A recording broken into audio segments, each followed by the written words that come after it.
चलिए, तो UPSC prelims 2022 का एग्ज़ाम हो गया 5 जून को, और उम्मीद कर रहे हैं जो लोग परीक्षा दिए हैं वो अपने परफॉर्मेंस को एवेल्यूएट भी कर चुके होंगे और कर भी रहे होंगे। और कहीं ना कहीं जो लोग अब 23 का देना भी चाह रहे हैं वो इस पेपर से सीख भी लें और अपनी तैयारी की रणनीति को सही दिशा में दें। इसी उद्देश्य से आज ज़रा हम बात करेंगे कि ये खाली क्वेश्चन आंसर डिस्कशन का ही मामला नहीं है, बल्कि परीक्षा होने के उपरांत एक स्वाभाविक सी जिज्ञासा होती है कट ऑफ कितना जाएगा, और फिर उसी के अनुरूप व्यक्ति अपनी तैयारी को आगे बढ़ा रहा होता है। तो देखिए, यूपीएससी का पेपर अपने आप में सारे अनुमानों से अलग होता है, और यही वजह है कि पेपर देने के वक्त ही विद्यार्थी को पता चलता है कि वह जो कुछ पढ़ा है उस 2 घंटे के भीतर रिकॉल करके कैसे अपने को कट ऑफ के ऊपर लाए। बाहर बैठकर हम चाहे लाख डिस्कस करें और पेपर के बारे में एवेल्यूएट करें और बतलाएं कि नहीं पेपर आसान भी था या पेपर यहाँ पर ऐसे ट्रिकी हो सकता है, ये सब कहने की बातें हैं। 2 घंटे के भीतर उस विद्यार्थी को उसकी मन स्थिति को समझकर अगर हम बात करें ना, तो ओवरऑल ये पेपर टफ था। और ऐसा नहीं है कि खाली इसी वर्ष का ये बात हो, मैं लगातार पिछले वर्षों का भी देख रहा हूँ पेपर कट ऑफ को आधार बनाकर कि वही स्थितियां हैं। तो जरा इस मुद्दे पर पहले हम बात कर लें। आपकी जिज्ञासा सबसे ज़्यादा इसी चीज़ पर होगी कि आखिर इस वर्ष का कट ऑफ क्या है, कितना जाएगा। डिस्कस तो हम करेंगे ही। देखिए, पहली चीज़ तो यही है कि जब हम यूपीएससी के प्रीलिम्स के पेपर को देखते हैं तो अनुमान इस आधार पर लगाना बहुत कठिन है कि एग्जैक्टली कट ऑफ क्या जाएगा। लेकिन उसी तरीके के पेपर के आधार पर कि विगत वर्षों में जो पेपर आए उनमें कट ऑफ क्या था, उसके आधार पर हम कुछ बातों को देख सकते हैं। तो कट ऑफ जानने से पहले सबसे पहली चीज़ है ज़रा इस बात को जान लें कि आखिर पूरे यूपीएससी के अंतर्गत प्रीलिम्स का जो एरिया था वो किस आधार पर अलग अलग विषयों को कवर कर रहा था। तो जो प्रीलिम्स के ये पेपर हैं कि प्रीलिम्स में ये खंड आपके पास आते हैं, इनके आधार पर देखा जाए अगर, तो एक चीज़ नोटिस की है, और वो ये कि लगभग इस साल के पेपर की हम बात कर रहे हैं, लगभग सभी के अंश कमोवेश बराबर है। इसका मतलब ये है कि तैयारी किसी एक विषय की नहीं, सभी विषय की हो, और सभी विषय के साथ साथ सभी विषयों पर समान पकड़ होनी चाहिए। यानी मुद्दा ये नहीं है कि खाली किसी एक विषय के संदर्भ में इतिहास पढ़ लिया है, भूगोल पढ़ लिया, नहीं। उतना ही ज़रूरी है इकोनॉमी के संदर्भ में, उतना ही ज़रूरी है साइंस के संदर्भ में, उतना ही ज़रूरी है पॉलिटी गवर्नेंस के संदर्भ में, करंट अफेयर्स के संदर्भ में, और सब मिलाकर फिर हम उस स्थिति में आएंगे कि कट ऑफ को क्रॉस कर सकें। तो इसके आधार पर अगर देखें, चूंकि इतिहास का डिस्कस हम कर रहे होंगे आज प्रश्न का, तो इतिहास विषय के साथ जो प्रश्न आए वह 16 प्रश्न है,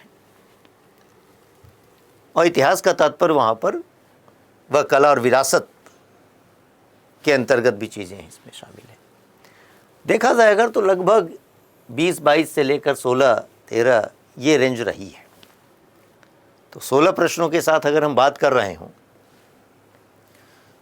तो फिर इसमें निश्चित तौर पर हम कह सकते हैं कि कुछ प्रश्न कुछ ऐसी एरिया से हैं जो सामान्यतः पढ़ाई के दौरान व्यक्ति कवर नहीं करता है, और यही वजह है कि कट ऑफ खुद ही आपसे कह रहा है कि आप जो पढ़ रहे हैं, कोर एरिया है, उसको आप सही कर पाए।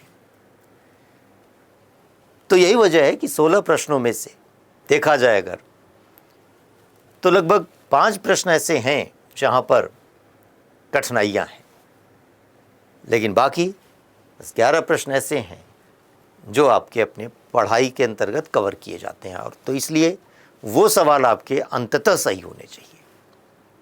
इसलिए पहली चीज़ होती है कि जिस चीज़ को पढ़े हैं उस पर कमांड करें, कन्फ्यूज़न ना हो। कट ऑफ को अगर ध्यान में रखें तो आवश्यकता भी नहीं है कि सारा कुछ करने की। देखिए, अगर कि यूपीएससी में कट ऑफ से पहले ज़रा सीट्स को एक बार ज़रा नज़र करें। मैंने इसको इसलिए बनाया कि अंदाज़ा लगे ये लगभग 27 साल का जो मामला दिखाई दे रहा है, 94 से लेकर सीट्स का ये 707 से लेकर ये फेज़ कम का था। देखिए इतनी ज़्यादा सीट्स। लास्ट ईयर की बात करेंगे 712, उसकी तुलना में इस साल 2022 में यह 861 सीट्स जो नोटिफिकेशन में मेंशन है। पिछले साल 712 सीट थी, इस साल ये, यानी लगभग कहा जाए कि 150 सीट्स इंक्रीज है। और ऐसे में ऑब्वियस है कि सीट्स ज़्यादा है तो नंबर ऑफ स्टूडेंट भी ज़्यादा क्वालिफाई करेंगे।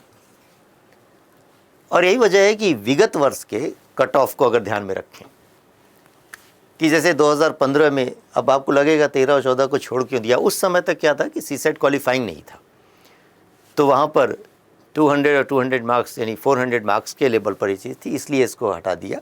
क्वालिफाइंग जब से हो गया, जीएस के आधार पर पेपर बन रहा है, उस पर ये प्रीलिम्स का और ये मेंस का कट ऑफ है। देखा जाए अगर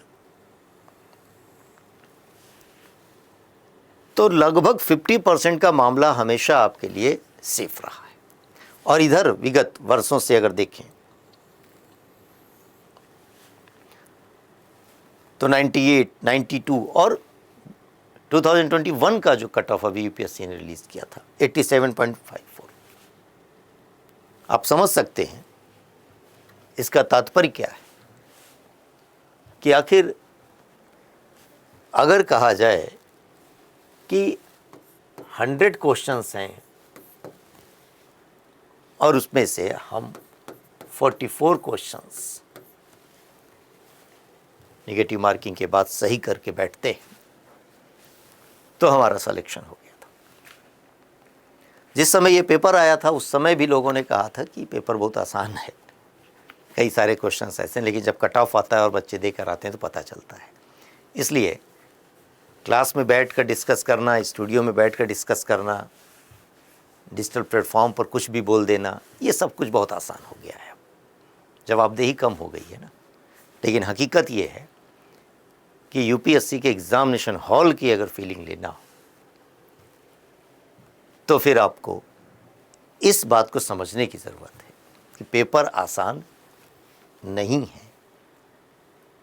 पूरे ये ऑल इंडिया सर्विस की बात हो रही है, देश भर के कहाँ कहाँ से विद्यार्थी तैयारी करके दे रहे हैं। नेचर ही ऐसा है। इसी आधार पर आपको संतुलित होने की ज़रूरत है कि प्रश्न को देखकर ये नहीं कि सभी प्रश्न हमको आए तभी हम सेलेक्ट होंगे, या कुछ प्रश्न नहीं आ रहे हैं तो घबरा जाने की ज़रूरत है, एकदम नहीं। अब देखिए इस बार 87 पॉइंट, लेकिन जो 2022 का पेपर हुआ है 5 जून को, उसके आधार पर हम ये बात कह सकते हैं कि मेरिट कमोबेश यही रहेगी। मतलब हमारे पास कोई ऐसा जादुई यंत्र नहीं है कि फीड करके हम बता दें। बावजूद इसके हमने जो तमाम बच्चों से बातचीत किया, पेपर के नेचर को समझा, और इस सब के बाद एक समझ बनी कि वह कट ऑफ क्या होना चाहिए। एक संभावित चीज़ है, इसमें कोई दावा नहीं है, संभावित चीज़ है कि जनरल के लिए कट ऑफ 85 अंकों के आसपास होना चाहिए। आप ±3 कर सकते हैं, 2 कर सकते हैं। लेकिन मैं ये कहूँगा कि जिनका भी 85 के आसपास आ रहा है मामला, वो अपनी तैयारी मेंस के लिए एकदम बेधड़क शुरू कर सकते हैं।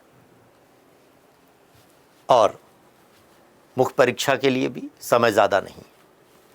बाकी कैटेगरीज वाइज हम देख सकते हैं ये कट ऑफ है।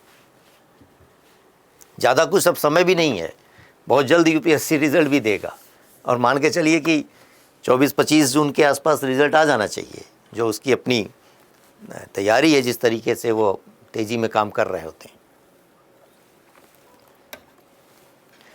तो इसके पश्चात अब जरा हम लोग सीधे मुद्दे पर आएँ कि क्वेश्चंस जो आए उनको जरा देखें, और सिर्फ इसलिए नहीं कि आंसर इसका ए होगा या बी होगा, बल्कि इसके माध्यम से हम उस प्रकृति को समझ पाएं यूपीएससी की, और जो अगले वर्ष विद्यार्थी दे रहे हैं ना, उनको इस बात को समझने की ज़रूरत है।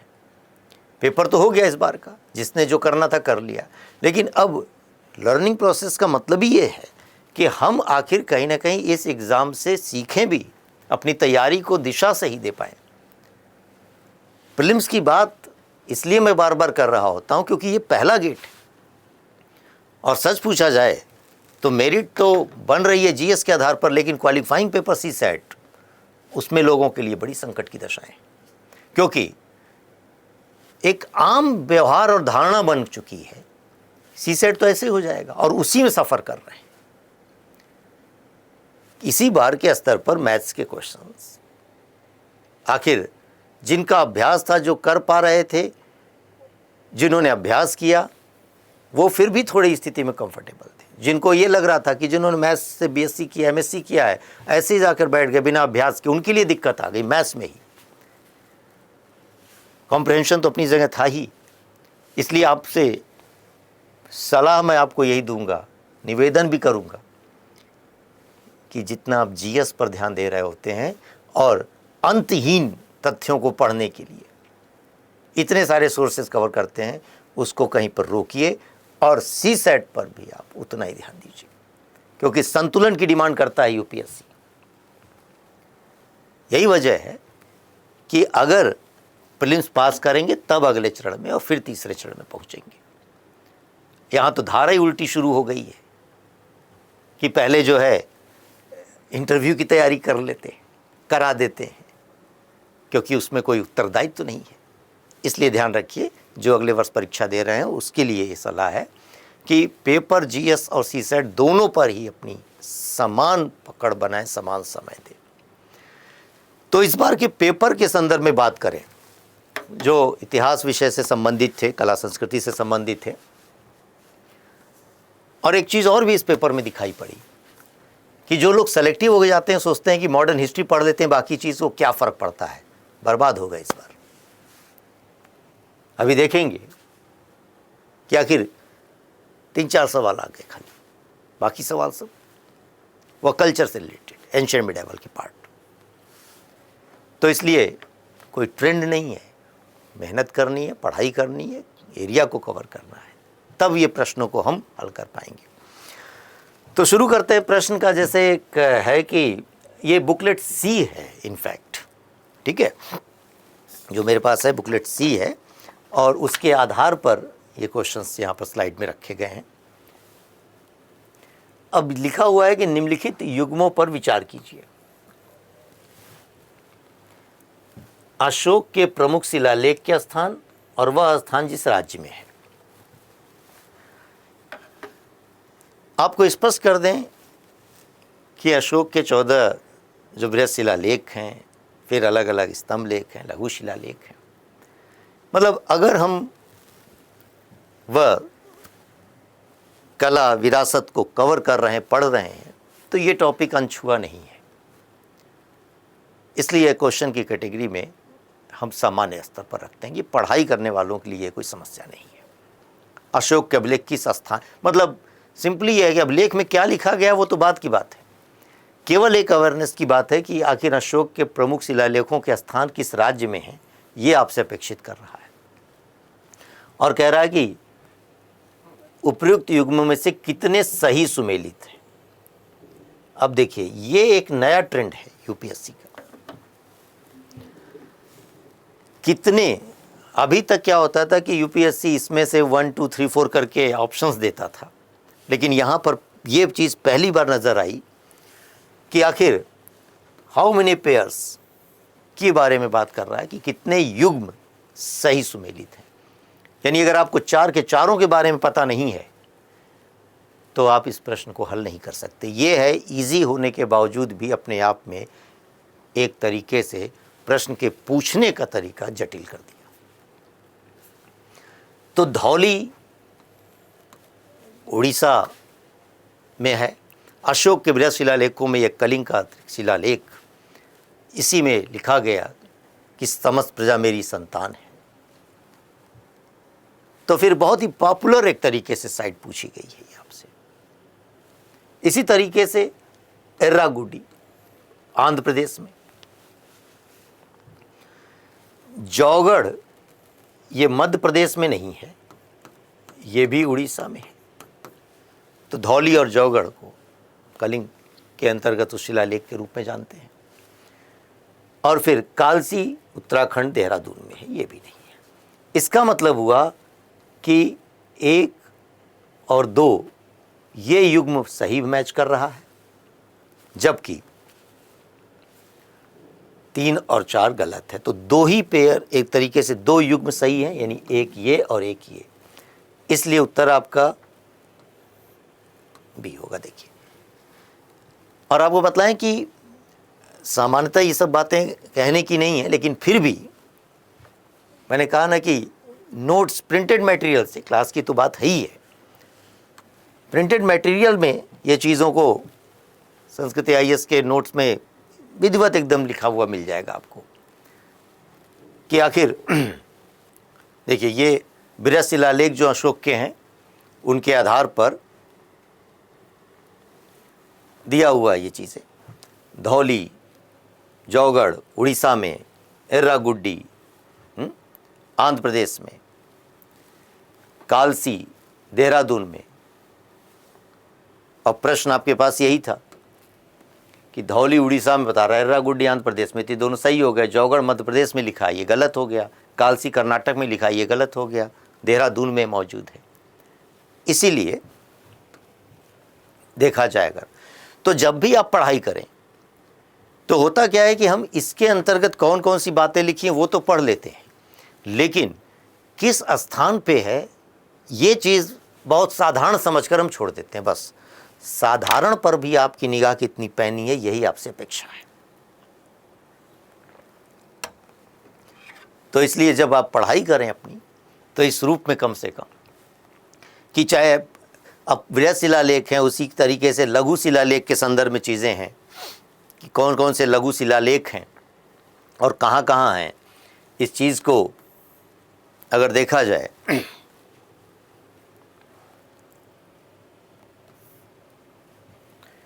चलिए अगला प्रश्न देखते हैं, तत्पश्चात उसको देखेंगे। दूसरा प्रश्न है कि देखिए, फिर एक युग्म को लेकर कि निम्नलिखित युग्मों पर विचार कीजिए। राजा और राजवंश। अब सामान्यतः जो है राजा और राजवंश से संबंधित चीज़ों को याद रखना ये कठिन माना जाएगा, लेकिन जो शासक हैं उनके संदर्भ में अगर हम बात करें तो वो चीज़ नज़र आ जाएगी आपको।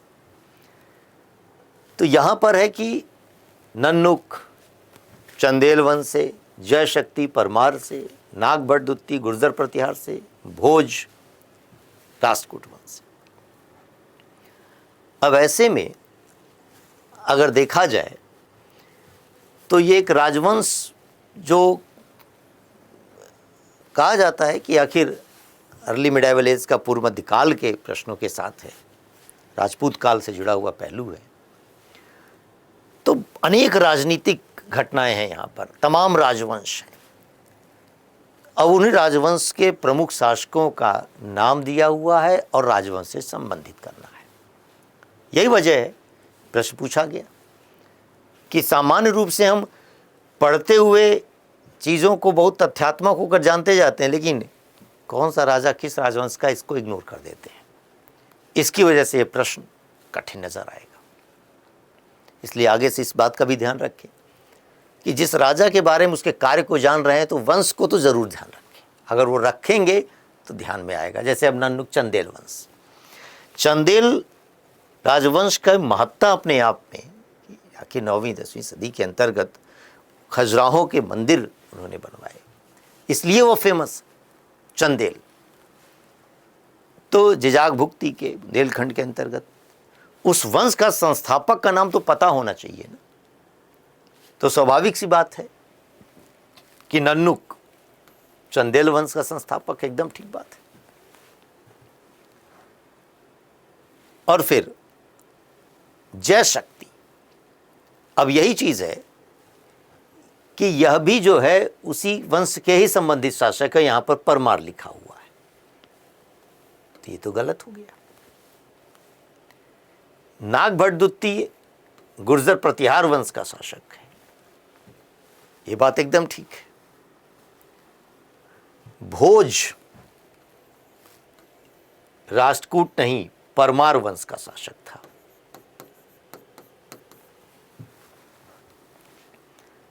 इसलिए कितने युग्म सही हैं, तो 1 और 2, यानी कि केवल 2 युग्म यहां पर सही है, तो उत्तर आपका बी होगा। तो मेरे अनुसार ये प्रश्न सामान्य स्तर का नहीं है, इसको हम डिफिकल्ट के ही श्रेणी में रखेंगे, क्योंकि ये सब ज़रूरी नहीं है कि जय शक्ति का पता हो। चूँकि क्वेश्चन ऐसा है, अगर 1 2 3 करके पूछता तो शायद आप फिर भी कुछ एलिमिनेट कर पाते, लेकिन यहाँ कह रहा कितने युग्म सही है, 4 के चारों के बारे में पता नहीं होगा तो इस प्रश्न को आप हल नहीं कर पाएंगे। इसलिए पढ़ाई का तरीका क्या होगा, इसी से सीखने की ज़रूरत है। अंतहीन यात्रा नहीं है ये, और यही वजह है कि हम देख सकते हैं कि अगर कहीं ना कहीं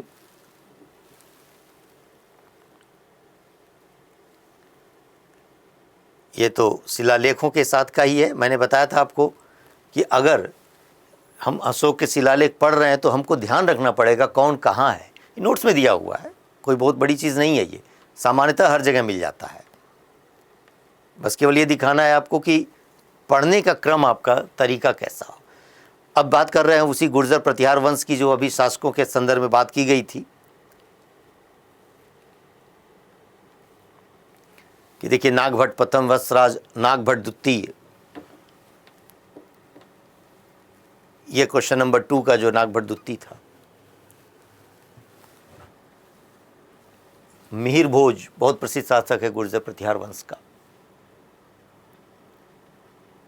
इनके बारे में जानकारी, तो जब हम प्रीवियस ईयर के क्वेश्चंस देखें तो ज़रूर उनके बारे में डिटेल पढ़ें। ये खाली 20 मिनट का जो है वीडियो देखकर खाली आगे बढ़ जाने की ज़रूरत नहीं है, तुरंत अपने सोर्स पर जाइए और फिर पढ़ना शुरू करिए। मुंज, और देख सकते हैं कि भोज परमार वंश का शासक है।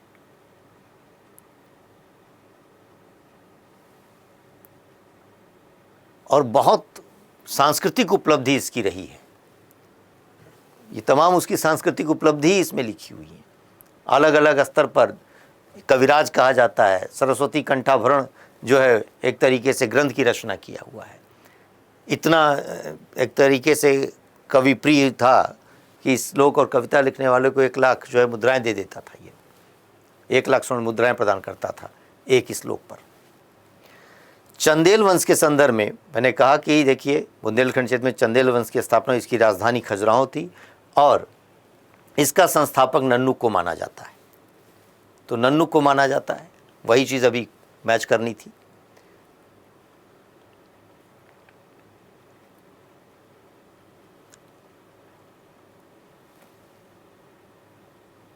और इसी चंदेल वंश के अंतर्गत कि नन्नू के पौत्र जय शक्ति, जिसको वहां पर लिखा हुआ था कि वह देखिए जय शक्ति को परमार वंश का दे दिया था, जबकि है चंदेल वंश का ही। तो अगर चंदेल वंश किसी ने पढ़ा तो निश्चित तौर पर नन्नू के पश्चात नाम पढ़ने के क्रम में आ जाएगा। तो इसलिए ज़रा ध्यान रख के चीज़ों को कवर करने की ज़रूरत है।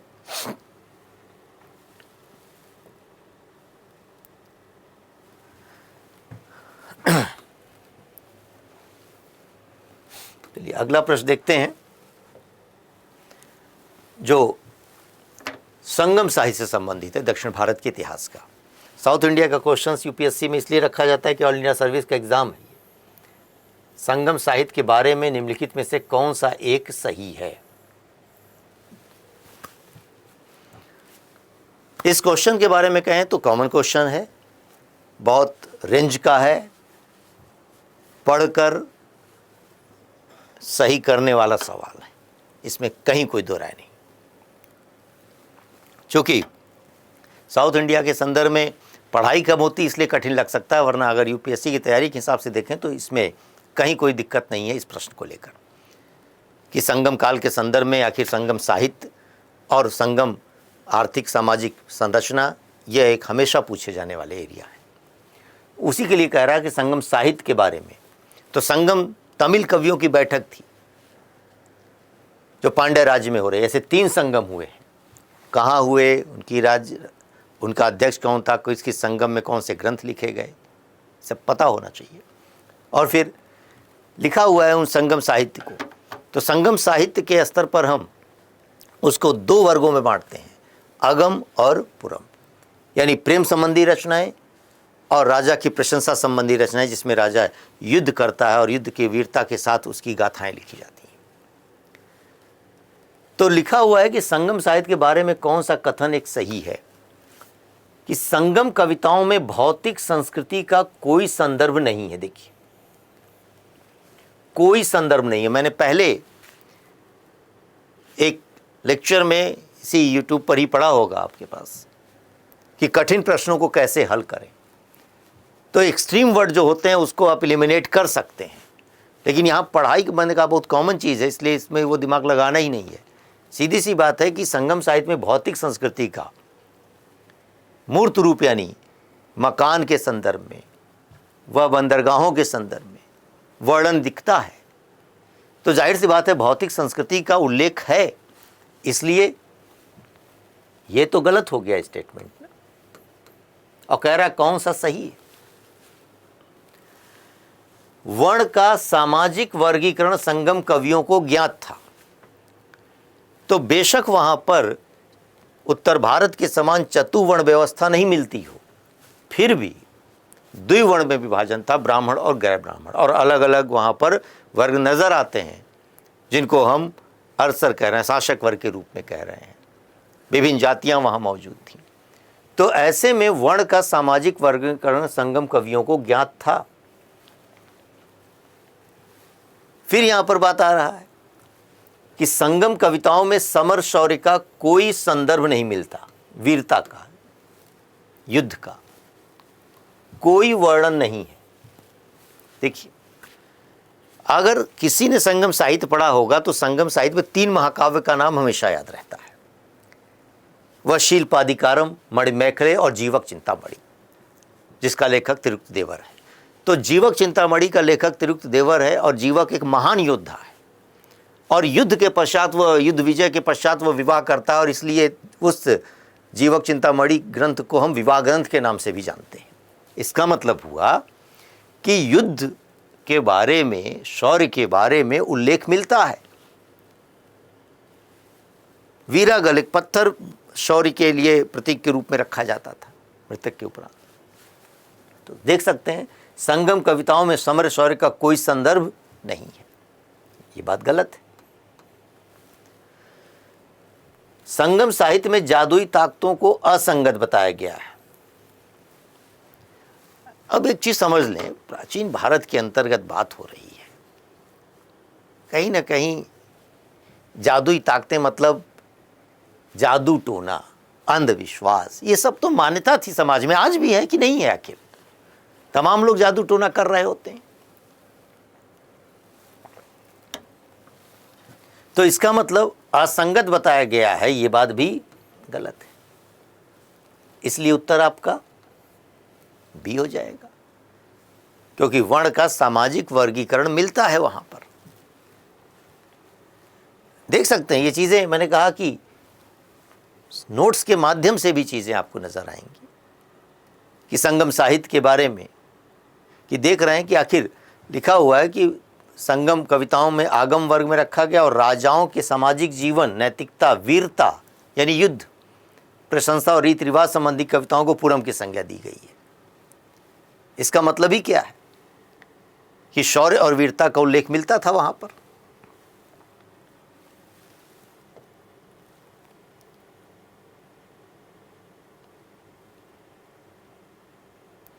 संगम साहित्य अगर पढ़ रहे हैं तो जाहिर सी बात है, देखिए दिखा रहा हूं मैं ये चीज की कम से कम आगे की तैयारी आप कर सकें।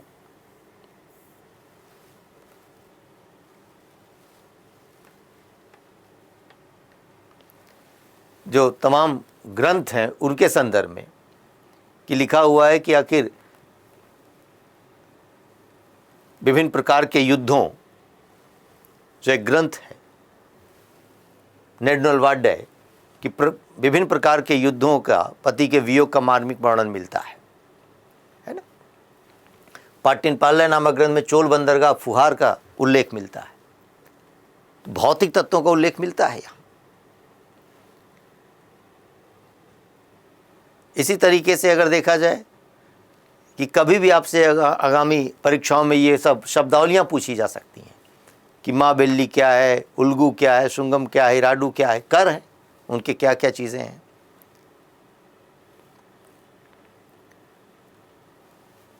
सामाजिक स्थिति के बारे में दिया हुआ है।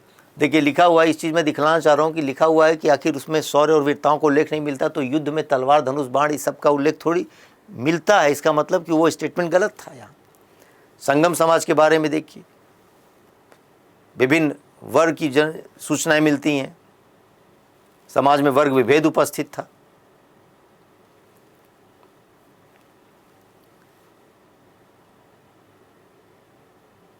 देखिए तो ये कहीं ना कहीं संगम साहित्य से संबंधित जो आपका यह बुकलेट सी थी उसमें तीसरा प्रश्न था, ये आपका आंसर भी होगा। इसको इस रूप में भी देख सकते हैं कि देख रहे थे कि हम स्लाइड्स के माध्यम से भी आपको दिखला रहे हैं कि संगम समाज के अंतर्गत भारी विषमता मौजूद है। और देखिए समाज में अंधविश्वास, भूत प्रेत, जादू टोना में लोगों का विश्वास था। तो बहुत कॉमन क्वेश्चन है एक तरीके से। अगला प्रश्न देखते हैं। चौथा प्रश्न था बुकलेट सी का कि किसके राज्यकाल में योग वशिष्ठ का निजामुद्दीन पानीपती द्वारा फारसी में अनुवाद किया गया था। तो ये प्रश्न मैं डिफ़िकल्ट की श्रेणी में ही रखता हूँ, कठिन है। कारण ये नहीं है कि कोई कहाँ से आ गया, ये मुद्दा नहीं है, बल्कि ये है कि जिस एक योग वशिष्ठ पुस्तक का अनुवाद हुआ और जो पॉपुलर हुई दरअसल शाहजहां के समय में भी हुआ था और दाराशिकों के माध्यम से संकलन करवाया जा रहा था। खुद वह जो है 52 उपनिषदों का सिर अकबर के नाम से अनुवाद करता है। लेकिन यहाँ पर बात आ रही है कि किसके शासन काल में योग वशिष्ठ का जो है यह अनुवाद हुआ। तो फैक्चुअल इंफॉर्मेशन बेस्ड क्वेश्चन है। सीधे सीधे बात यह है कि अकबर के समय में और अकबर के काल में आखिर बड़ी संख्या में ऐसे ग्रंथों का अनुवाद होता नज़र आता है। तो जब हम मुग़ल साहित्य पढ़ते हैं, सल्तनत कालीन साहित्य पढ़ते हैं, तो ये चीज़ ध्यान में रखने की होती है कि किस ग्रंथ का किसने अनुवाद किया हुआ है। तो ये चीज़ मैंने कहा कि चाहे देख सकते हैं कि नोट्स में बहुत लिखा हुआ है, कई सारे ग्रंथ लिखे हुए हैं कि देख सकते हैं कि फैज़ी ने नल दमयंती कथा का थल और दमन के नाम से और अबुल फजल ने कालिया दमन का आयान दानिश के नाम से अनुवाद किया। उपनिषदों का भी फारसी भाषा में अनुवाद किया गया था, जिसमें सर्वाधिक प्रसिद्ध योग वशिष्ठ का जो है फारसी अनुवाद निज़ामुद्दीन पानीपती द्वारा किया गया था। देख सकते हैं ये चीज़ें कि ये अकबर के ही समय में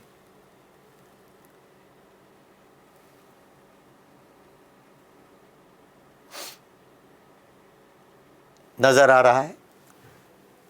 बदायूनी का उल्लेख, फिर कई सारे ग्रंथ हैं कि किसके दरबार में नौरत रहते थे।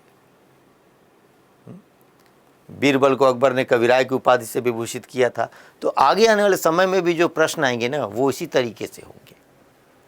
इसका मतलब है कि हम साहित्य को कला के विविध जो अंग हैं, संगीत है, उनको कवर करें।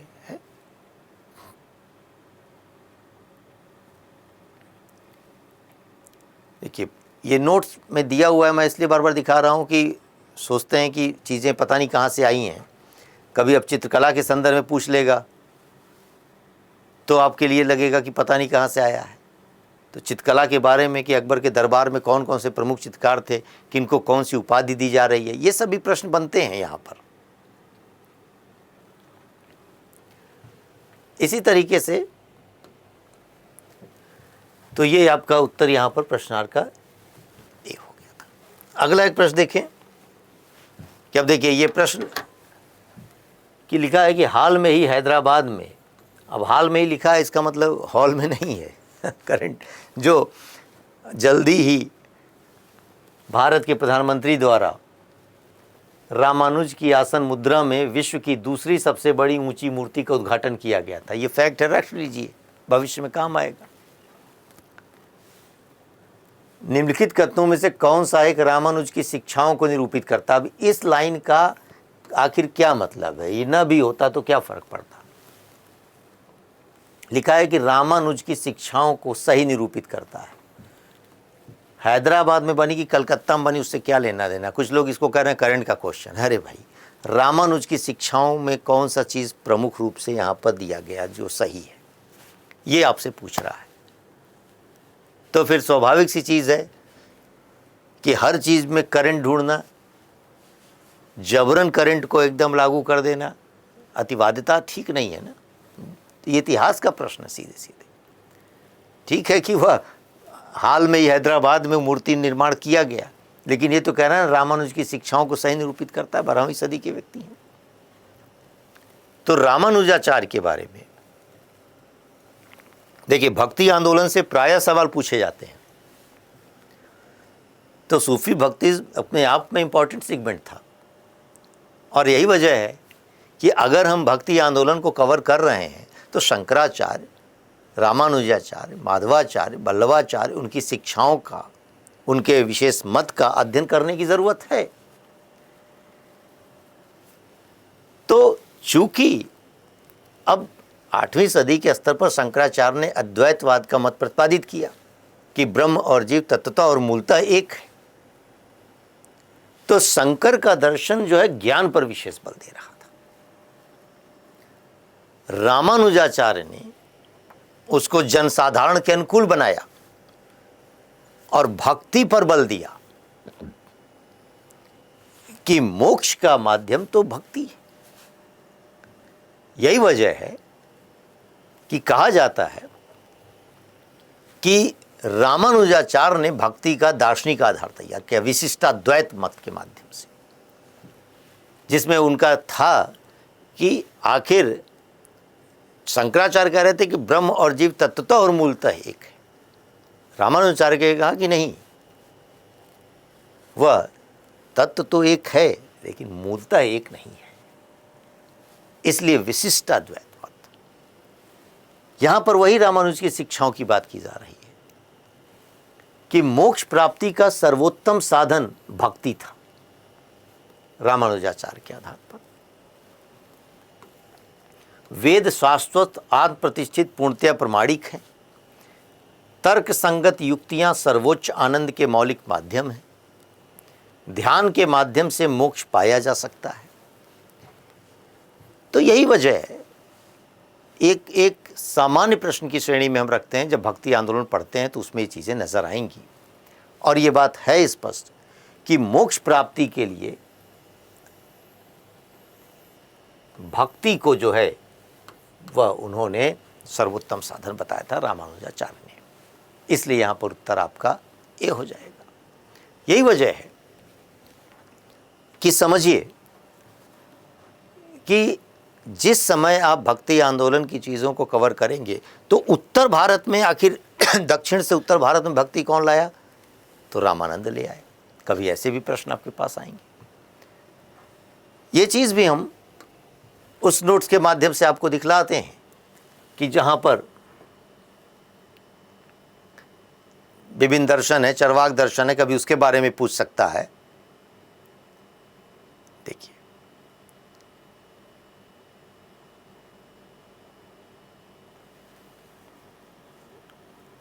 कि वेदांत दर्शन की विचारधाराएं द्वैतवाद शंकर का और विशिष्टाद्वैतवाद ये जो है रामानुजाचार्य का। लिखा हुआ है कि यहाँ पर शंकराचार्य ने जो है ज्ञान को मोक्ष का साधन माना था, जबकि रामानुजाचार्य ने जो है भक्ति को मोक्ष का साधन माना। इस विशिष्टाद्वैत मत का प्रतिपादन रामानुजाचार्य ने किया हुआ था। तो प्रश्न ये एक तरीके से कॉमन ही नजर आएगा आपको। इसी तरीके से अगला प्रश्न देखें। फिर देखिए प्रश्न लिखा हाल ही में, अब हाल ही देखकर एकदम प्रसन्न हो जाते हैं कि लग रहा है करंट का क्वेश्चन आ गया। प्रधानमंत्री ने वेरावल में सोमनाथ मंदिर के निकट किए गए सर्किट हाउस का उद्घाटन किया और सोमनाथ मंदिर के बारे में निम्नलिखित कथनों में कौन सा सही। अब देखिए यूपीएससी का नेचर है कि प्रश्न को थोड़ा सा बड़ा बनाओ, जटिलताएं दिखाई पड़े। क्या मतलब है कि सर्किट हाउस का, अब किसी को यही रटने की ज़रूरत पड़ जाए कि जो है किस मंदिर के निकट सर्किट हाउस का उद्घाटन किया गया, तो इसका तो कोई अंत नहीं है ना। गलत दिशा में ऊर्जा लगा रहे हैं। इसलिए ये भी चीज़ है कि अगर पढ़ाई कर रहे हैं तो दिशा तो सही हो, और दिशा भी सही हो इसके लिए ज़रूरी दिशा देने वाला सही हो, हवाबाजी करने वाला ना हो। खैर, यहाँ पर मुद्दा है कि सोमनाथ मंदिर के बारे में लिखा हुआ कौन सा कथन सही है, और सही उत्तर चुनिए। सोमनाथ मंदिर ज्योतिर्लिंग देव मंदिरों में से एक है। से 12 ज्योतिर्लिंग मंदिरों की बात की गई है जिसमें कहा जा रहा है सोमनाथ मंदिर एक है। तो स्वाभाविक सी बात है कि सोमनाथ का मंदिर इतना प्रसिद्ध है, महमूद गजनवी ने इस पर 17 बार आक्रमण किए, मतलब कई बार लूटा। ये भी चीज़ है, भारत पर 17 बार आक्रमण किए थे, जिसमें से सोमनाथ मंदिर पर भी आक्रमण किया गया था। अलबरूनी ने सोमनाथ मंदिर का वर्णन किया है। अब देखिए अलबरूनी की बात आ रही है, चलिए हो सकता हो कि आपको इसके बारे में तथ्य न पता हो, लेकिन इतना तो ज़रूर पता रहता है कि अलबरूनी ने किताबुल हिंद पुस्तक की रचना की और महमूद गजनवी के साथ आया था भारत। जाहिर सी बात है कि अगर महमूद गजनवी का अभियान हो रहा है, सोमनाथ मंदिर पर हमला हो रहा है, तो अलबरूनी ने उसका उल्लेख किया हुआ है।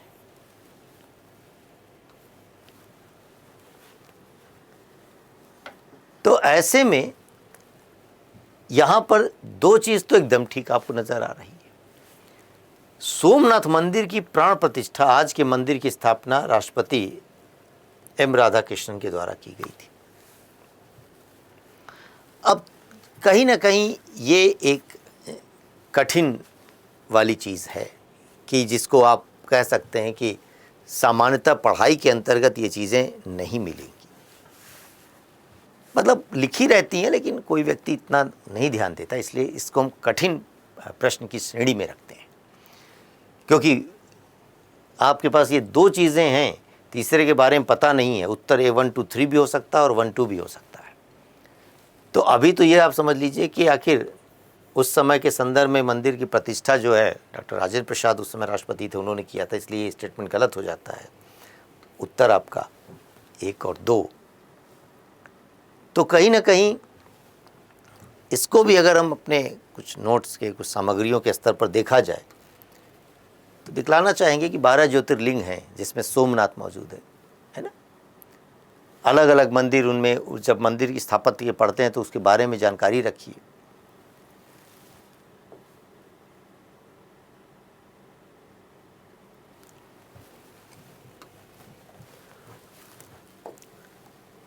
अलबरूनी सोमनाथ मंदिर के संदर्भ में उसके कारणों का विस्तार से उल्लेख करता है और आगे चलकर जो है देख रहे हैं कि गजनवी के चले जाने के बाद भीम प्रथम ने जो है इस मंदिर का पुनर्निर्माण कराया, कुमारपाल ने इस मंदिर का पुनर्निर्माण कराया जो जैन मतानुयायी था। कभी भी एक प्रश्न पूछ सकता है। फिर गजनवी के पश्चात अलग अलग समय में जो है अहमद शाह के समय में, मुजफ्फर खां के समय में, औरंगजेब के समय में मंदिर को तोड़ा गया और अंतिम बार इसका पुनर्निर्माण वल्लभ भाई पटेल के समय में हुआ। राजेंद्र प्रसाद उस समय के संदर्भ में वह इसकी प्राण प्रतिष्ठा करते हैं। अब देखिए एक प्रश्न आपका मॉडर्न हिस्ट्री से संबंधित है। क्वेश्चन नंबर 41 आपके बुकलेट का है, बुकलेट नंबर C है। लिखा हुआ भारत सरकार अधिनियम 1919 में प्रांतीय सरकार के कार्यक्षेत्र रिजर्व्ड और ट्रांसफर्ड विषयों के अंतर्गत बांटे गए थे। निम्नलिखित में से कौन सा आरक्षित विषय माना गया था? रिजर्व। तो अब ये चीज़ है कि मॉन्टेग्यू चंसोर सुधारों के तहत 1919 का अधिनियम सामने आता है। इंपॉर्टेंट सेगमेंट है ये मॉडर्न हिस्ट्री का, संवैधानिक विकास। तो 1919 के अधिनियम के स्तर पर प्रश्न द्वैध शासन से संबंधित है कि प्रांतों में जो द्वैध शासन लागू किया गया था उनके स्तर पर प्रांतों में विषयों को दो वर्गों में बांटा गया था, और उन्हीं दो वर्गों में बांटा गया था। एक को आरक्षित विषय कहा जाता था, दूसरे को हस्तांतरित विषय कहा जाता था, ट्रांसफर्ड। आरक्षित विषय के संदर्भ में उन भारतीय मंत्रियों के साथ उनको दिया जाता था जो ब्रिटिश गवर्नर के प्रति उत्तरदायी हुआ करते थे, उसकी काउंसिल के अपने सदस्य थे।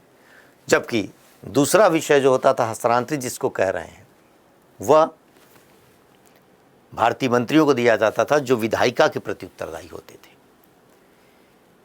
तो कम महत्वपूर्ण वाले विषयों को, यानी दो एक तरीके से विषयों को बांटा गया था। एक को कहा जा रहा है आरक्षित और दूसरे को हस्तांतरित। आरक्षित विषय किसके लिए आरक्षित था, रिजर्व था? ये गवर्नर के प्रति जो लॉयल थे उनके प्रति जवाबदेही रखते थे, यानी अंग्रेजों के प्रति। तो जो अंग्रेजों के प्रति होंगे विषय रखे जाएंगे वह ज़्यादा महत्वपूर्ण होंगे। तो उनके समय में भू राजस्व, पुलिस, न्याय, वित्त, ये मामले हैं। और अपेक्षाकृत जो अब कम महत्वपूर्ण विषय हैं और जो इन पर निर्भर करेंगे, जैसे स्थानीय स्वशासन, शिक्षा की बात करें, है ना, स्वास्थ्य की बात करें, तो इन विषयों को हस्तांतरित रखा जाता था जो अपेक्षाकृत कम महत्वपूर्ण होते थे। वही चीज़ यहाँ पूछ रहा है। न्याय महत्वपूर्ण है, ये उनको दिया जाएगा ना, न्याय विभाग का प्रमुख बनाया जाएगा जो अंग्रेजों के प्रति कहीं ना कहीं लॉयल हो, वफादारी रखते हो। भू राजस्व आय का प्रमुख स्रोत है। पुलिस, तो ये और ये आरक्षित विषय है, ये स्थानीय स्वशासन हस्तांतरित विषय है। इसलिए उत्तर आपका 1, 3 और 4।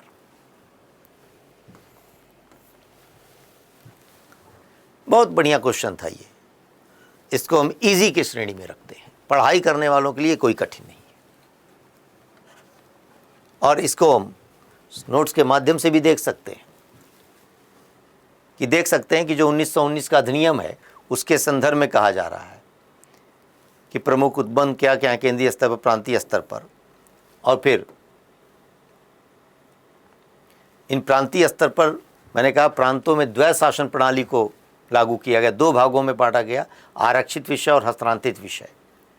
आरक्षित विषयों पर प्रशासन गवर्नर उन पार्षदों की सहायता से करता था जिन्हें वह मनोनीत करता था, और हस्तांतरित विषयों का प्रशासन निर्वाचित सदस्यों द्वारा किया जाता था। राजस्व, न्याय, वित्त, पुलिस, प्रेस, सिंचाई, जलमार्ग आरक्षित विषय थे, यही पूछा है। जबकि स्वास्थ्य, स्थानीय सरकार, शिक्षा, कृषि, समाज कल्याण, ये सब जो हस्तांतरित विषय थे। तो क्वेश्चन इजी है। द्वैध शासन इतना इंपॉर्टेंट सेगमेंट है कि उसको कोई भी व्यक्ति अगर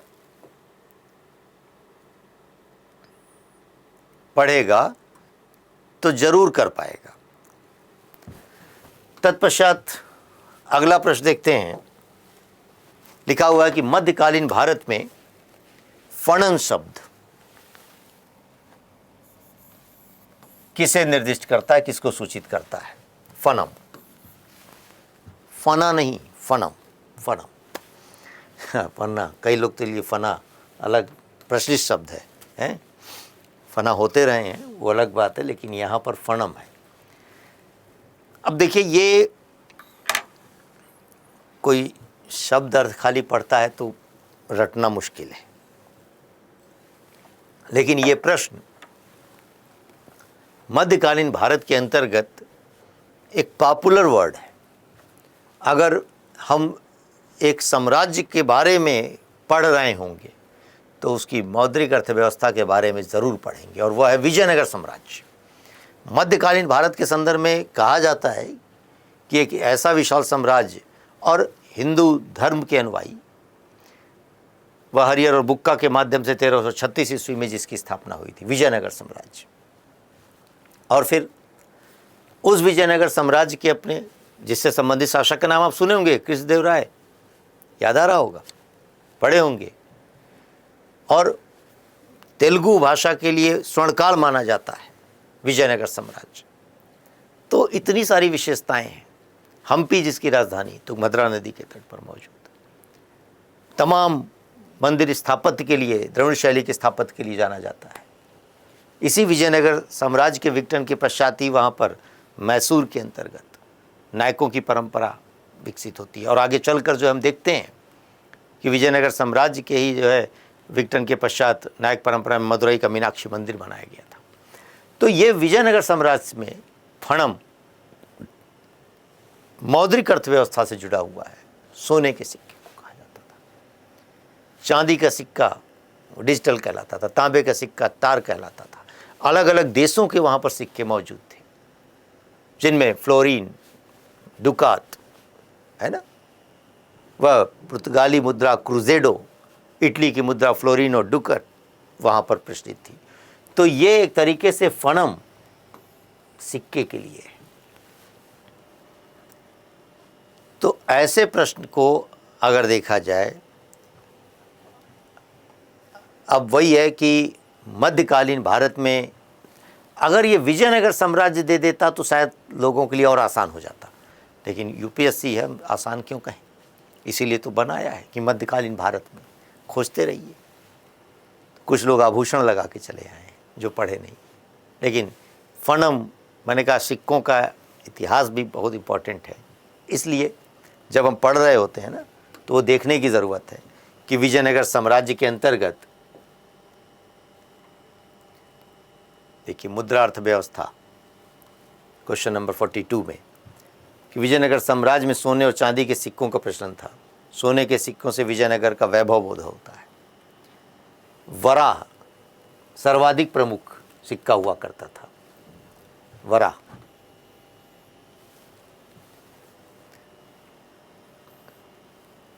सोने के छोटे सिक्कों को फणम या प्रताप कहते थे। चांदी के छोटे सिक्कों को तार कहा जाता था। वराह एक सिक्का 60 तोलों के बराबर होता था। सिक्कों पर हनुमान, गरुड़ की आकृति अंकित होती है। देखिए कभी कभी ऐसा भी पूछ सकता है।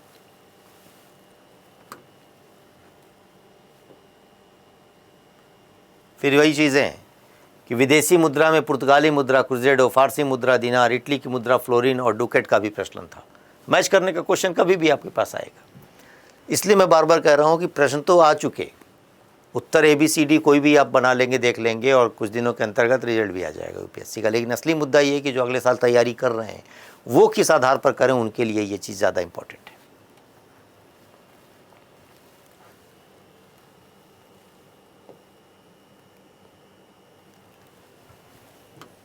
देख सकते हैं कि अब अगला प्रश्न लिखा हुआ है, निम्नलिखित स्वतंत्रता सेनानियों पर विचार कीजिए।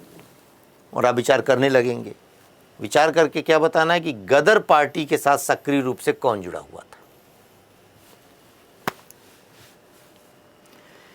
अगर हम क्रांतिकारी आंदोलन, राष्ट्रीय आंदोलन की विभिन्न धाराओं में से एक क्रांतिकारी आंदोलन को पढ़ रहे हैं, तो देश में और विदेश में क्रांतिकारी घटनाएं, और विदेशों में क्रांतिकारी घटनाओं में चाहे लंदन के अंतर्गत इंडिया हाउस की श्याम जी कृष्ण वर्मा के माध्यम से स्थापना की गई हो, या फिर अमेरिका के अंतर्गत गदर आंदोलन जिसको कहा जाता है, सैन फ्रांसिस्को नगर के अंतर्गत आखिर वह पहले पोर्टलैंड में हिंद एसोसिएशन का गठन हुआ था जो गदर नामक पत्रिका का प्रकाशन करती थी। उसी के नाम पर फिर यह गदर आंदोलन हो गया। तो 1913 ईस्वी में गदर पार्टी की स्थापना हो रही है। सोहन सिंह भाखना जिसके अध्यक्ष थे, लाला हरदयाल जिसके सचिव थे, पंडित काशीराम जिसके कोषाध्यक्ष थे, भाई परमानंद, हरनाम सिंह टुड्डू, ये महत्वपूर्ण व्यक्ति थे। तो 13 में गठन होता है। तत्पश्चात तमाम भारतीय उसके साथ संवेदना से जुड़ गए। करतार सिंह सराभा उसके सदस्य थे, जिनकी वीरता से भगत सिंह बहुत प्रभावित हुआ करते थे। तो वही अब है कि आखिर कौन सक्रिय रूप से जुड़ा हुआ था। तो भारत के अंतर्गत तो बरिंद्र कुमार घोष और जोगेंद्र सिंह चटर्जी मौजूद थे। रास बिहारी बोस का नाम आप सुनते होंगे कि वह आज़ाद हिंद फौज के साथ भी जुड़े हुए थे, है? तो इंडिया इंडिपेंडेंस लीग का भी निर्माण हो रहा था। ऐसे में समझिए कि जब दिल्ली कलकत्ता से राजधानी दिल्ली परिवर्तित हो रही थी लॉर्ड हार्डिंग के समय में, तो उनके काफिले और जुलूस पर बम भी फेंका गया था। उनमें भी एक माना जाता है कि प्रमुख भूमिका रास बिहारी बोस की हुआ करती थी। और तत्पश्चात गदर पार्टी से संबंधित है और गदर पार्टी ने जो भारत में जो है क्रांतिकारी घटनाओं के लिए कुछ तैयारियां की, लेकिन अंततः इसकी सूचनाएं प्रसारित हो गई और 1915 में फिर इन्हें यहाँ से निकल जाना पड़ा और रास बिहारी बोस यहाँ से चले गए और फिर साउथ ईस्ट एशिया के क्षेत्र में मौजूद रहे और वहीं पर जो है एक तरीके से सिंगापुर में मलाया क्षेत्र के अंतर्गत, याद कीजिए ये सब चीज़ें जब आज़ाद हिंद फौज पढ़ते हैं तो पता चलता है। तो रास बिहारी बोस गदर पार्टी के साथ सक्रिय रूप से जुड़े हुए थे। उत्तर आपका केवल 3। ये भी प्रिंटेड मटेरियल में संस्कृति का है। और यही नहीं, खाली इतिहास के ही नहीं, कोई भी विषय हो, वह चाहे साइंस का हो, वह चाहे इकोनॉमी का हो, वह चाहे ज्योग्राफी का हो, पॉलिटी का हो, आम तौर पर चीज़ें चूँकि सामान्य प्रश्न जो आपके मैंने कहा कोर एरिया जो होगी वो आपके नोट्स में नज़र आ रही होगी। देख सकते हैं वह कि गदर पार्टी के संदर्भ में तो क्रांतिकारी आंदोलन से जुड़ी हुई चीज़ें हैं, तो ये सब पढ़ने की ज़रूरत है कि कौन सा संस्थान कहाँ गठित हुआ था, कि 1913 में सोहन सिंह भाकना ने हिंद एसोसिएशन ऑफ अमेरिका की स्थापना की, गदर पार्टी का गठन हुआ, सोहन सिंह भाकना इसके अध्यक्ष, लाला हरदयाल इसके जनरल सेक्रेटरी बने। इसके अतिरिक्त भाई परमानंद करतार सिंह, रामचंद्र पंडित काशीराम इसके प्रमुख कार्यकर्ता थे। प्रथम विश्व युद्ध जनित परिस्थितियों में 1915 में भारत में गदर आंदोलन की कमान रास बिहारी बोस को सौंपी गई थी, लेकिन इस आंदोलन की भनक अंग्रेजों को लग गई, अतः अंग्रेजों से बचने के लिए रास बिहारी बोस जापान चले गए। तो रास बिहारी बोस उस गदर पार्टी के साथ सक्रियता से जुड़े हुए थे। इसी तरीके से आपका एक प्रश्न है क्रिप्स मिशन के संदर्भ में।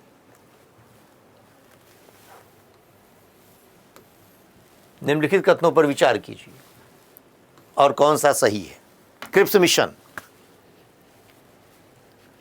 देखिए मतलब कॉमन क्वेश्चन है। क्रिप्स मिशन हो, अगस्त प्रस्ताव हो, कैबिनेट मिशन हो, वेवेल प्लान हो, ये सब इंपॉर्टेंट सेगमेंट है। तो क्रिप्स मिशन के प्रस्ताव के संदर्भ में निम्नलिखित पर विचार कीजिए। संविधान सभा में प्रांतीय विधानसभाओं के साथ साथ ही भारतीय रियासतों के नामित सदस्य होंगे। अगर देखिए पढ़ाई कर रहे थे तो उस समय इस चीज़ का याद हो आपको कि 1942 का समय है और विश्व युद्ध चल रहा था, सेकेंड वर्ल्ड वॉर। उस दौरान एक स्थिति ये थी कि साउथ ईस्ट एशिया के क्षेत्र में जो ब्रिटिश केंद्र थे वहाँ पर जापानी हमला हो रहा था और वो विजय हो रहे थे। तो जापान कहीं भारत पर भी हमला करे और भारतीय अगर अंग्रेज़ों से असंतुष्ट हैं और कहीं वह जो है जापानियों का सहयोग करने लगे और अंग्रेज़ों का विरोध करने लगे तो सरकार संकट में पड़ेगी। इसलिए उस दौरान अमेरिकी राष्ट्रपति रूजवेल्ट के दबाव पर ब्रिटिश प्रधानमंत्री चर्चिल ने स्टैफोर्ड क्रिप्स की अध्यक्षता में एक मिशन भारत भेजा ताकि भारतीयों को कुछ हम संवैधानिक अधिकार प्रदान करें। उसी के संदर्भ में वह क्रिप्स मिशन और आता है और तत्पश्चात उनके अपने सुझाव होते हैं। तो भारतीयों को रियायत देने के लिए आया है और वह इसलिए कि युद्ध के पश्चात हम आपको क्या क्या देने जा रहे हैं कि एक संविधान सभा में प्रांतीय विधानसभाओं और साथ में भारतीय रियासतों के नामित सदस्य होंगे, यानी एक संविधान सभा के गठन की बात युद्ध के पश्चात की जा रही है इसमें। साथ ही उसमें कहा गया कि नया संविधान स्वीकार करने के लिए जो भी प्रांत तैयार नहीं होगा उसे यह अधिकार होगा कि अपनी भावी स्थिति के बारे में ब्रिटेन के साथ अलग संधि पर हस्ताक्षर कर ले। एकदम ठीक बात है, संतुष्ट करना था ना, क्योंकि भारत में अब एक स्थिति आ गई थी कि मुस्लिम लीग पाकिस्तान की मांग को लगातार आगे रख रही थी। तो इसलिए अब जो प्रांत उससे सहमत नहीं होगा, नया संविधान जो बनेगा वह ब्रिटेन के साथ अपना अलग संधि समझौता कर ले। इसलिए ये कथन भी ठीक है।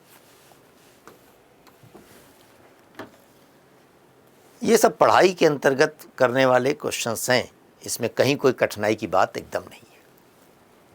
मैंने कहा ना कि इसको सामान्य स्तर पर नोट्स में भी देख सकते हैं कि विश्व युद्ध में मित्र राष्ट्रों की कमज़ोर होती स्थिति में ब्रिटेन पर यह दबाव बढ़ा दिया कि भारतीय जनता के साथ न्यायपूर्ण व्यवहार करे ताकि युद्ध प्रयासों में भारतीयों का सहयोग प्राप्त कर सके।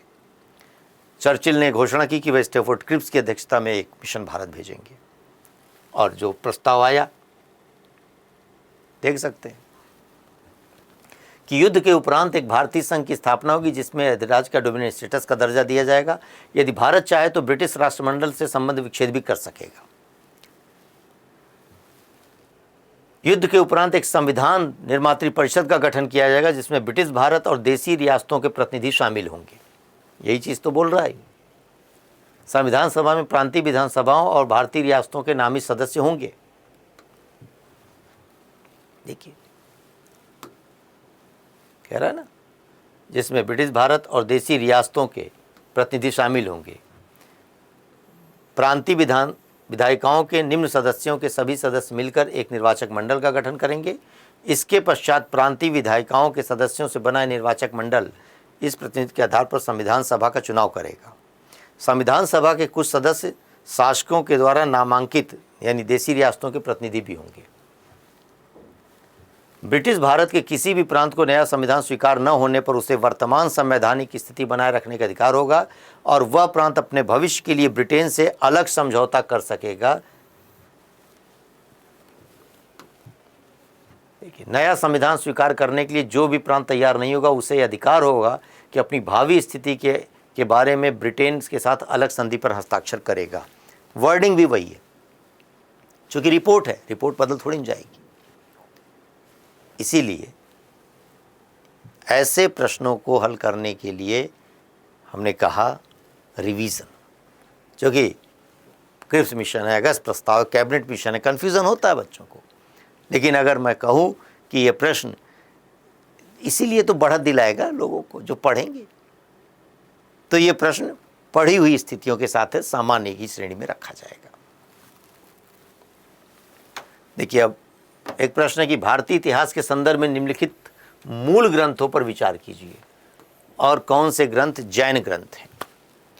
अब ऐसे में आप समझ सकते हैं कि कौन से ग्रंथ जैन ग्रंथ हैं। ये चीज़ पढ़ाई करने के क्रम में बौद्ध ग्रंथ, जैन ग्रंथ, बौद्ध और जैन ये अपने आप में इम्पॉर्टेंट सेगमेंट है। तो क्वेश्चन आपसे पूछा जा रहा है कि निम्नलिखित मूल ग्रंथों पर विचार कीजिए। नेत्य प्रकरण, परिशिष्ट पर्वन, अवधान शतंग, त्रिषष्टि, लक्षण, महापुराण। तो निश्चित तौर पर सारे ग्रंथ तो आप नहीं जानेंगे, पढ़ाई की अपनी लिमिटेशन है कुछ, इसलिए कठिन प्रश्नों की श्रेणी में हम रखते हैं इसको। एकाक के बारे में आप जान सकते हैं कि परिशिष्ट पर्वन ये जैन ग्रंथ है, हेमचंद के द्वारा लिखा गया। तो ये तो है। अब ये है और समझ सकिए, यानी 2 नंबर तो सब में एक चीज है, और वो ये है कि अवदान शतक ये बौद्ध ग्रंथ है। बौद्ध ग्रंथों में ये चीज पढ़ते हैं, वह चाहे दिव्यावदान की बात कर रहे हैं। तो अवदान शतक, अगर इसको हमने एलिमिनेट कर दिया कि ये नहीं है, तो इसका मतलब कि ये नहीं है, ये नहीं है, ये नहीं है। फिर स्वाभाविक सी बात है कि उत्तर एक तरीके से क्या बनता नजर आ रहा है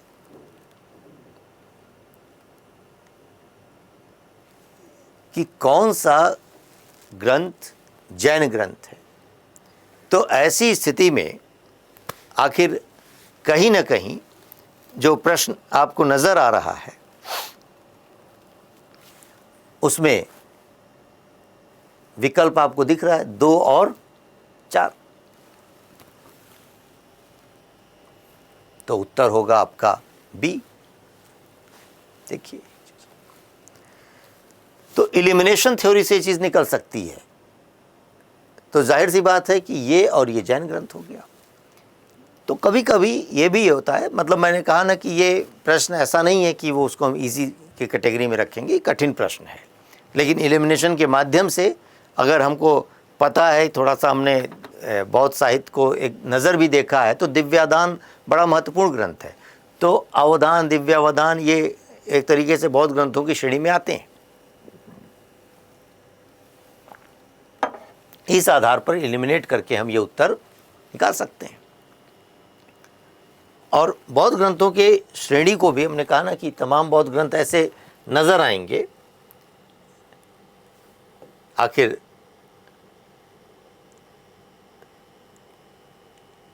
जो नोट्स के अंतर्गत दिखाई पड़ेगा आपको कि आखिर जैन ग्रंथों में परसिष्ट पर्वन है, अंचरांग सूत्र है, भगवती सूत्र है ना।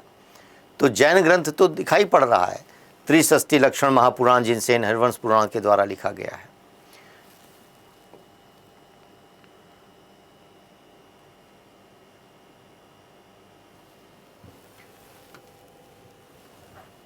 अब अगला प्रश्न देखा जाए, लिखा हुआ है भारतीय इतिहास के संदर्भ में निम्नलिखित युग्मों पर विचार कीजिए।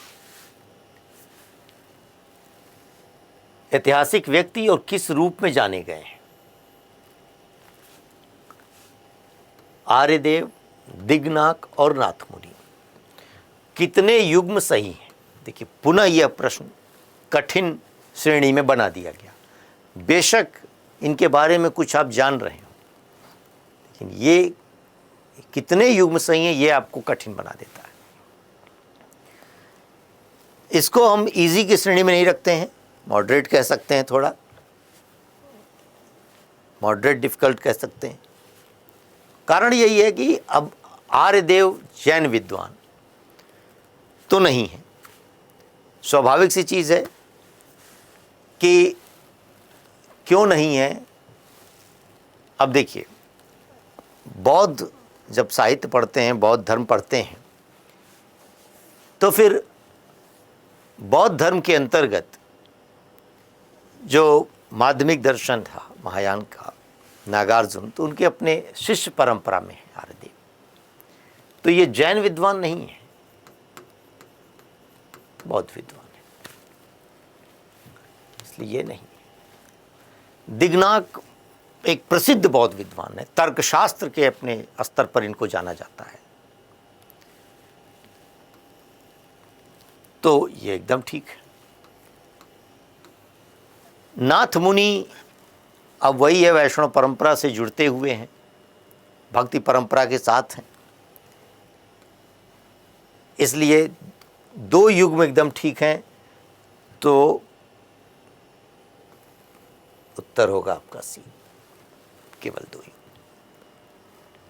देख सकते हैं इसको इस रूप में भी कि आखिर लिखा हुआ है कि जो माध्यमिक दर्शन के संदर्भ में, देखिए, इस मत के अन्य विद्वान थे आर्यदेव। वहाँ दिखा हुआ है कि आर्यदेव जैन विद्वान हैं, जबकि आर्यदेव जो है महायान उपसंप्रदाय से संबंधित है। ठीक है,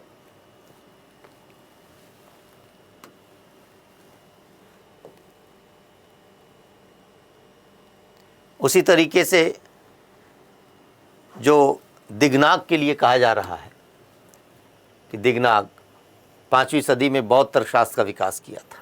आलंबन, न्याय प्रवेश, प्रमाण समुच्चय जैसे इनके ग्रंथ हैं, बहुत इंपॉर्टेंट व्यक्ति हैं, इसलिए यहाँ पर इनको हम याद रख सकते हैं, देख सकते हैं कि आगे के लिए कम से कम चीज़ें आए नज़र।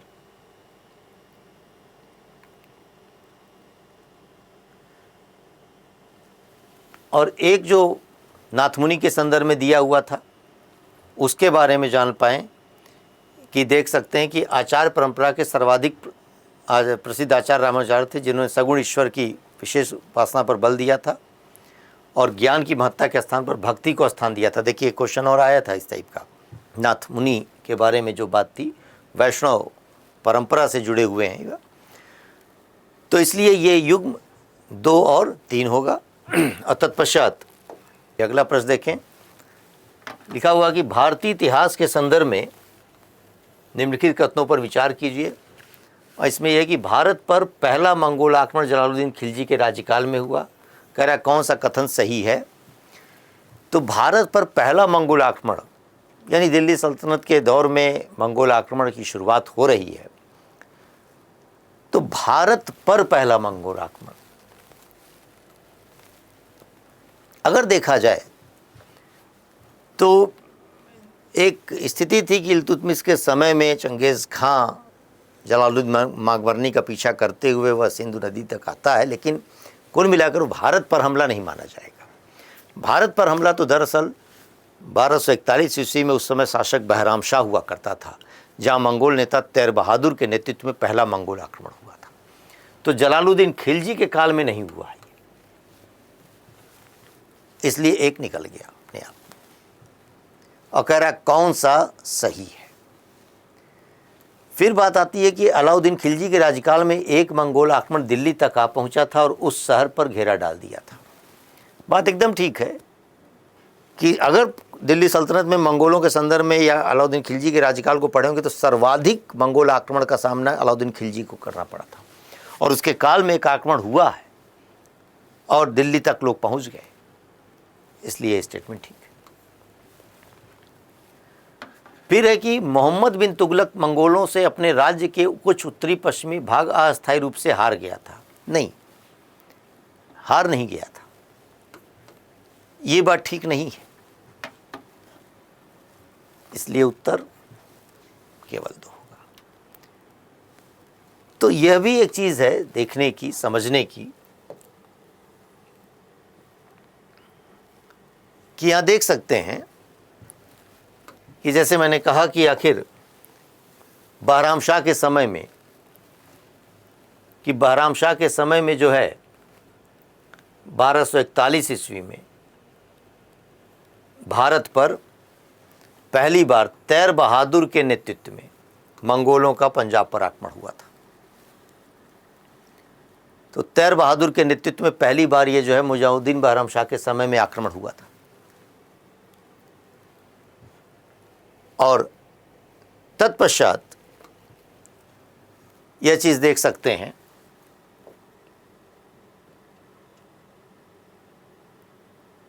कि अलाउद्दीन खिलजी के समय में मंगोल आक्रमण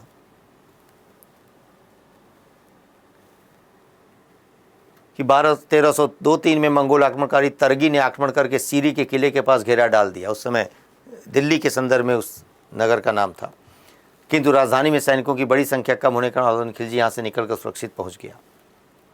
फलतः मंगोल दिल्ली के आसपास के क्षेत्रों को लूटकर चले गए थे। किसके समय में? अलाउद्दीन खिलजी के समय में।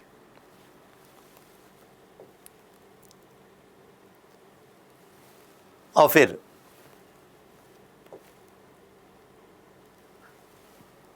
मोहम्मद बिन तुगलक के संदर्भ में ये चीज़ें हैं कि मोहम्मद बिन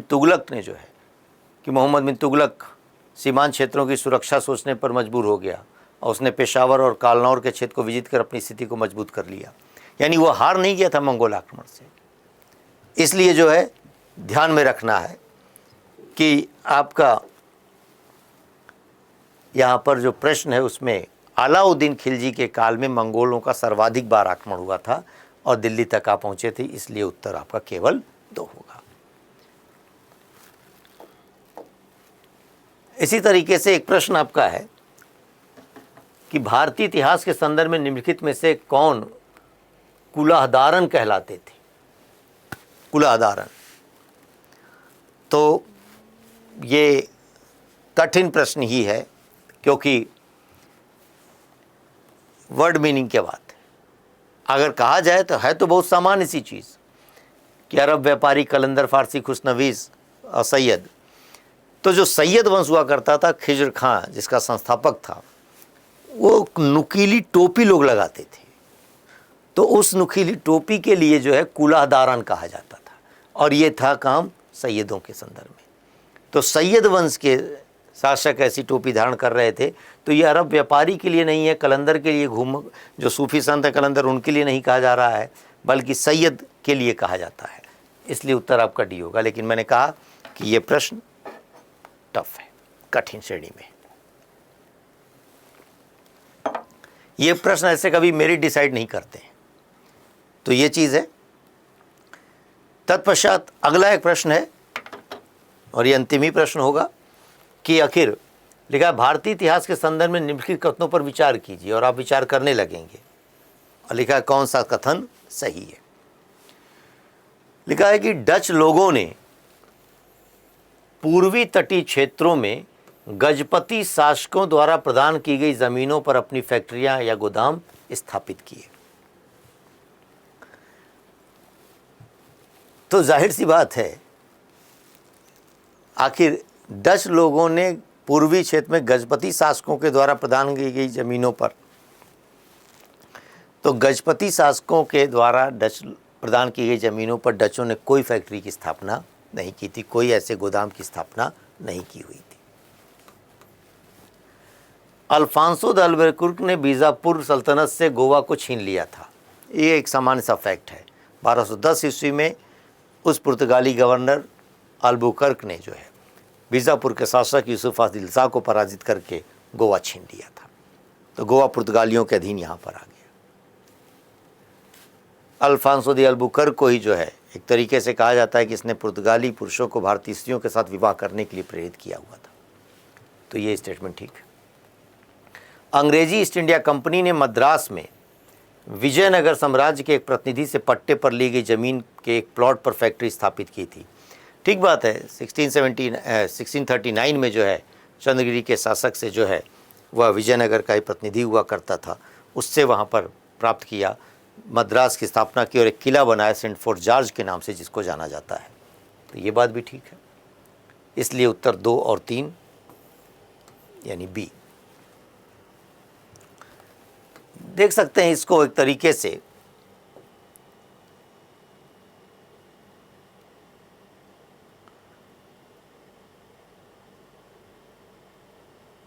देखिए, जो सैयद वंश का था मामला, मैंने बताया ना कि सैयद लोगों के लिए सैयद वंश के संदर्भ में कि वे अपने सिर पर नुकीली टोपी कुला धारण करते थे, इसलिए कुलाधारण कहलाते थे। कुला वंश के अंतिम शासक महमूद शाह की मृत्यु के पश्चात इस व्यवस्था का तो सैयद और लोधी वंश पढ़ेंगे तो वो चीज़ें आ जाती हैं, लेकिन यह है कि पढ़ने के क्रम में ध्यान नहीं रहता है। इसलिए होने के बावजूद भी मैं इसको कठिन श्रेणी में ही रख रहा था।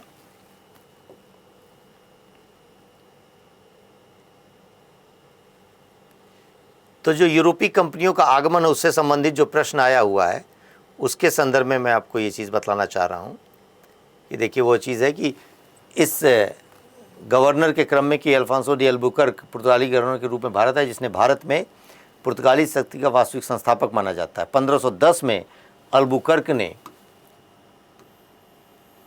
गोवा बीजापुर के शासक यूसुफ आदिल शाह से छीनकर अपने नियंत्रण में ले लिया था, और उसने हिंदू महिलाओं के साथ विवाह करने की नीति भी अपनाई थी। और फिर अगला एक तरीके से नीनो डी कुन्हा जो गवर्नर है, उसने पुर्तगाली साम्राज्य की राजधानी गोवा स्थानांतरित कर दी। तो कभी भी आगे आपके सामने वह प्रश्न नज़र आ रहा होगा। तो यही चीज़ है कि समझने की ज़रूरत है कि आखिर, और फिर ये देख सकते हैं कि यहाँ लिखा हुआ है कि 1640 में अंग्रेज़ों ने विजयनगर के शासक के प्रतिनिधि चंद्रगिरी के राजा से मद्रास को हड़प लिया और वहाँ फोर्ट सेंट जॉर्ज का निर्माण कराया, यानी किले का निर्माण कराया। तो कभी कभी सब क्वेश्चंस पूछे जाते हैं कि कौन सा स्थान किस जगह पर बना, किससे लिया गया, है ना। जैसे ये सब तथ्य हैं, आगे पढ़ने के लिए आपके पास एक संकेत है कि प्रश्न ऐसे भी आ जाते हैं, इसलिए इनको छोड़ना नहीं है।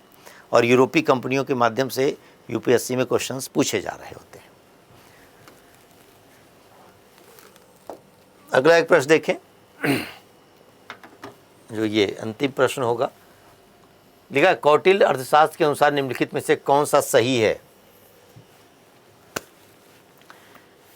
देखा, न्यायिक दंड के परिणाम स्वरूप कोई व्यक्ति दास हो सकता था। स्त्री दास अपने मालिक के संसर्ग से पुत्र जनन पर कानूनी तौर पर मुक्त हो जाती थी। यदि स्त्री दास मालिक उस स्त्री से पैदा हुए पुत्र का पिता हो तो उस पुत्र को मालिक का पुत्र होने का कानूनी हक मिलता था। यानी कुल मिला के दास की बात की जा रही है। तो देखिए, दास को लेकर प्राचीन भारत के इतिहास में कौटिल्य ने 9 प्रकार के दासों का उल्लेख किया है। मनुस्मृति में 7 प्रकार के दासों का उल्लेख मिलता है। विज्ञानेश्वर ने 15 प्रकार के दासों का उल्लेख किया है। नारद स्मृति में भी दासत्व से मुक्ति का विधान मिलता है। तो यहाँ कौटिल्य की बात की जा रही है। कौटिल्य का अर्थात कौटिल्य प्राचीन भारत के संदर्भ में मैकियावेली के नाम से जाना जाता है। भारत का मैकियावेली कहलाता है। कौटिल्य, चाणक्य, अर्थशास्त्र पुस्तक राजनीति के विषय को आधार बनाकर लिखी गई। दास के बारे में है कि न्यायिक दंड के परिणाम स्वरूप कोई व्यक्ति दास हो सकता था। इसका बड़ा सामान्य सा मतलब यही है कि दंड के अपने विधान के रूप में देखा जाए तो अलग अलग ऐसे कौटिल्य के अर्थशास्त्र में 9 प्रकार के दासों का उल्लेख मिलता है।